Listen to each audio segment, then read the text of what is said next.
Well, you know, I wrote this song in March because I was really angry with our government. I didn't realize how angry I was. I got a few ideas from this social justice newsletter that I was reading, the ways that the Harper government has undermined democracy.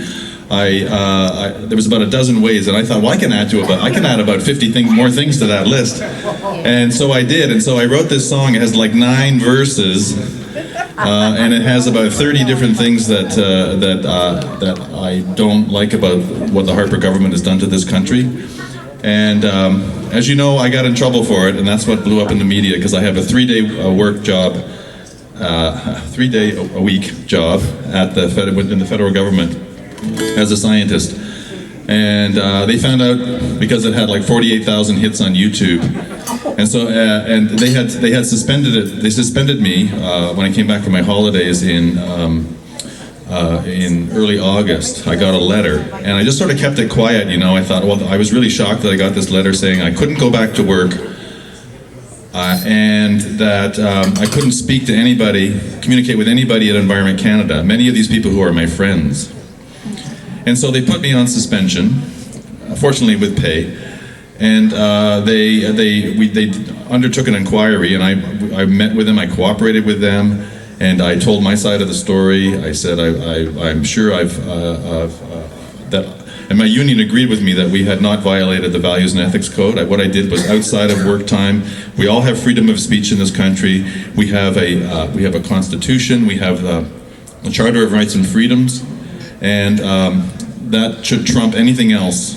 And you know, public servants should not be silenced because of a code that was improperly interpreted. So I do my job objectively. I did my job impartially, and I did it well. But the people at Environment Canada didn't think that way. And then they kept suspending me. They had all the information they needed to do to make a decision about whether they would bring me back or whatever. And it was just a total fluke that the word got out and the media found out that I was suspended, and it created a big news story. So all of a sudden it went from 48,000 hits on YouTube to, well, we have 700,000 today, but the Globe and Mail copied it and put it on their site, and they got 1 million views in 3 days. So we figured there's 2 or 3 million views out there already, and everywhere I go, I was out in BC last weekend, and everybody knows this song, so it's just incredible how it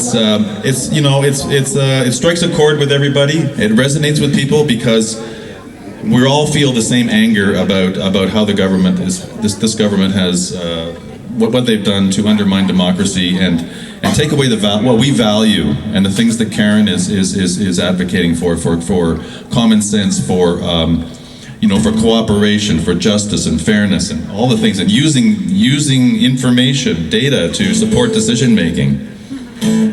So anyways, I wrote this song, and hope it's not too loud. You gonna sing with me? All right. I was waiting for some friends to show up, but I don't think